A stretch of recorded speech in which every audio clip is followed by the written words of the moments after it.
इस अवतार ही आके ठीक करेंगे। जो ये भावना है, इस भावना को ये प्रोजेक्ट ब्लू बीम से हमारी भावनाओं से खेल सकते हैं। आकाश से देवदूत को उतार सकते हैं, जिसकी जैसी कल्पना है उसको ये वैसा प्रकट कर सकते हैं। और जैसे इलेक्शन से पहले मनमोहन सिंह को प्रोजेक्ट किया कि बहुत पढ़े लिखे ईमानदार किसी को अपने सिख हैं, और इन्होंने किसी को अपने रिश्तेदारों के साथ वो नहीं किया, रिजर्व बैंक के गवर्नर हैं, पूरा कैरियर ईमानदारी का, उनको प्रोजेक्ट करके प्रधानमंत्री बनाया, 2 टर्म खत्म हो गए। नए आए मोदी जी देशभक्त हैं, हिंदू राष्ट्र को करेंगे, इससे पहले वाली सारी गवर्नमेंट थी तो उनको प्रोजेक्ट कर दिया, 2 टर्म उनके होने वाले हैं। इसके बाद ऐसे ही ये प्रोजेक्ट करते हैं। ये तो लोग थे, धरती के रहने वाले लोग थे, इनके प्रोजेक्शन पे हम मैनिपुलेट हो गए क्योंकि मीडिया पे इनका पूरा कंट्रोल होता है। अगर ये ईश्वर को या जिनको हम अवतार कहते हैं उसको ये प्रोजेक्ट करेंगे, तो जो धर्म से भरी हुई जनता है वो उनको स्वीकार कर लेगी। जब उनको स्वीकार कर लेगी तो वो उनके फॉलोअर बन जाएंगे। उनके फॉलोअर 2-3 साल अच्छा काम करेंगे और उसके बाद बहुत मानवता का शोषण कर सकते हैं। ये आने वाले समय का एक और एजेंडा है जिसके बारे में हमें जागरूक होना है। हमारी एजुकेशन को वैसे ही बहुत मैनिपुलेटेड है, लेकिन अगर पश्चिमी देशों की एजुकेशन में या world economic forum, not world economic forum, world health organization ने जो डॉक्यूमेंट किए हैं, आप लोग को नेट पे मिल जाएंगे, एजुकेशन में बताने के लिए, क्योंकि बच्चे आर्टिफिशियल करने हैं तो किस किस तरह की मैरिज बिल्कुल नॉर्मल है। पुरुष की पुरुष से मैरिज, स्त्री की स्त्री से मैरिज, इस तरह की मैरिज जो हम सोच भी नहीं सकते थे, उसको इन्होंने अपने एजुकेशन में इंप्लीमेंट करना शुरू कर दिया है। क्योंकि ह्यूमन नहीं, रोबोट चाहिए।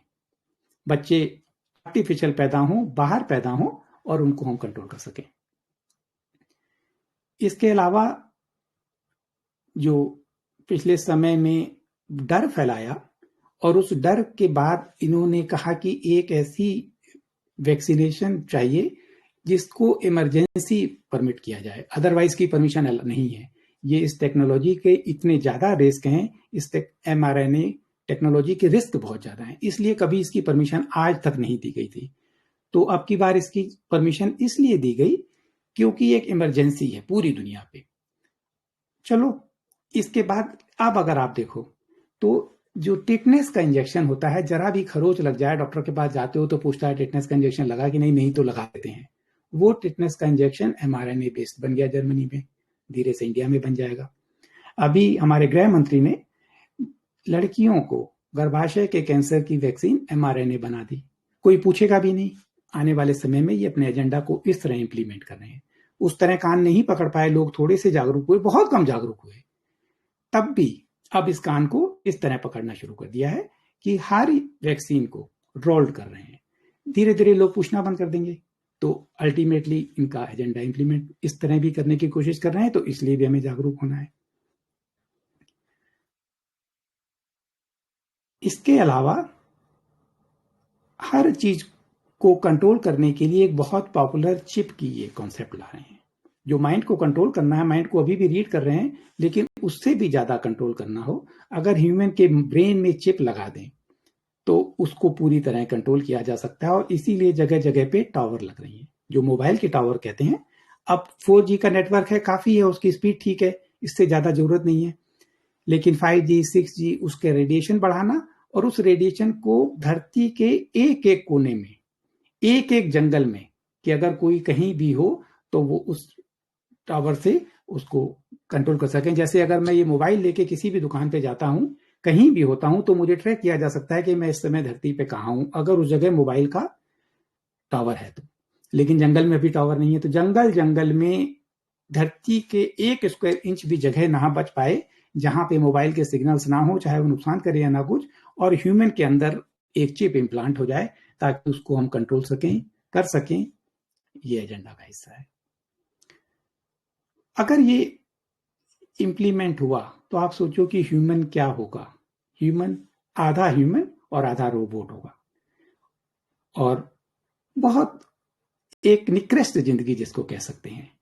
इससे खराब जिंदगी कोई नहीं हो सकती, इससे खराब अधर्म कोई नहीं हो सकता। ये एक ऐसा ऐसा आज तक कभी सोचा भी नहीं गया। हमने महाभारत में सुना कि द्रौपदी का चीरहरण हुआ, भाइयों में लड़ाई हुई और बहुत अधर्म की पराकाष्ठा थी, लेकिन इसके आगे वो कुछ नहीं है। 8 खरब धरती की जनसंख्या को, जिसमें इमोशन है, जो माँ बाप के साथ बच्चा माँ की गोद में आता है, माँ के आंसू निकल जाते हैं खुशी से, वो सारी चीजें रोक देना। इस हद तक ये एजेंडा इंप्लीमेंट करने की कोशिश कर रहे हैं। इसको बचाना, रोकना हमारी जिम्मेदारी है।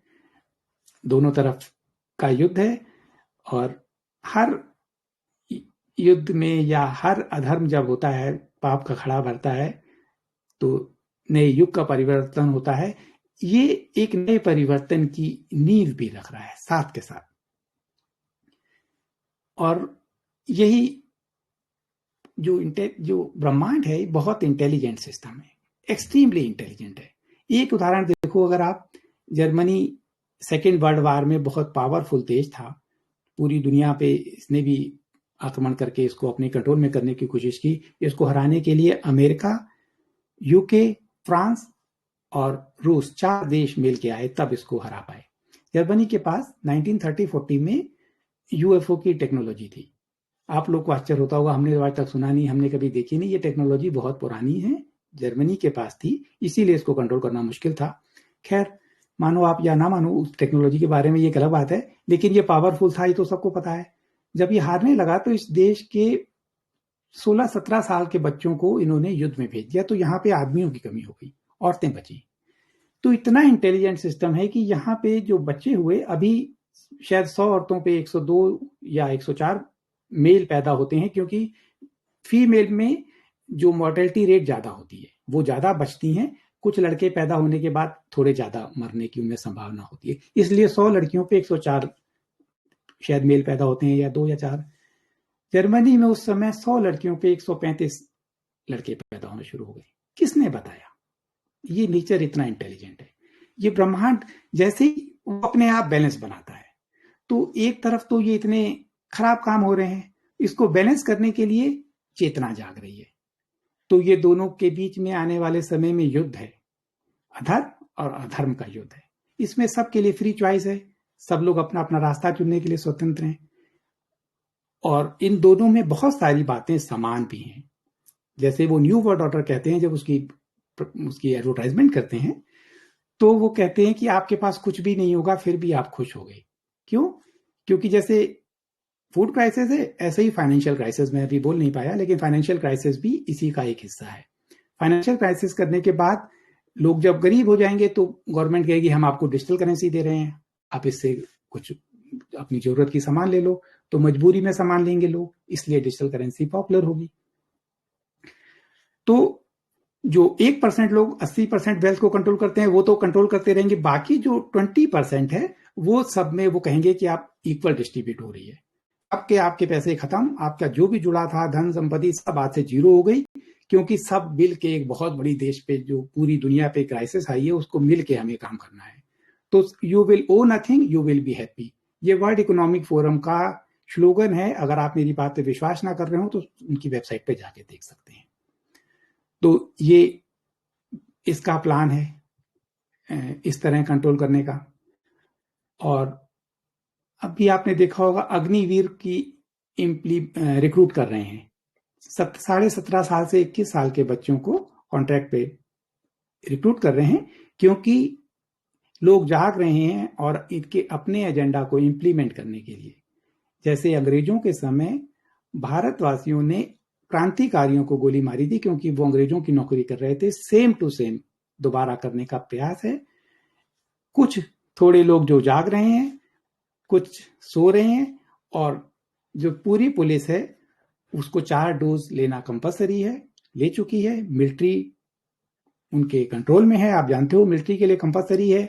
जुडिशरी के लोग रिटायर होते ही चीफ जस्टिस को राज्यसभा में दिया जाता है। सारी पॉलिटिकल पार्टी एक तरफ है।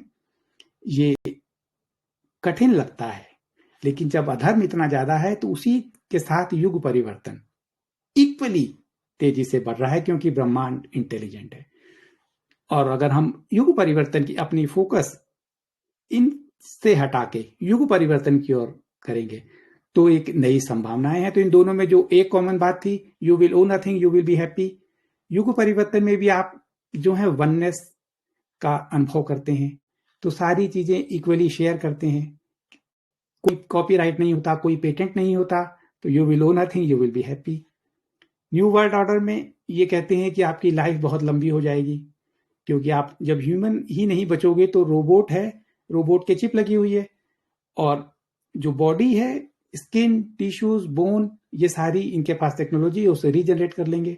युग परिवर्तन में भी सेम होगा, आप बहुत लंबे समय तक जिएंगे, आपकी जो कार्बन बेस्ड बॉडी है ये क्रिस्टल बेस्ड बॉडी हो जाएगी, इसका डीएनए एक्टिवेशन होगा। जो हमारा डीएनए अभी बहुत 90% जंक कहते हैं जिसको आज के लोग, और जीन की सारी टेक्नोलॉजी जो है ये इन एलिट्स के हाथों में है। आप में से कई लोगों को आश्चर्य होता हो कि हम डॉक्टरों से पूछते थे इस वैक्सीन के बारे में, उन्होंने तो कहा कोई बात नहीं, इसका कोई नुकसान नहीं है।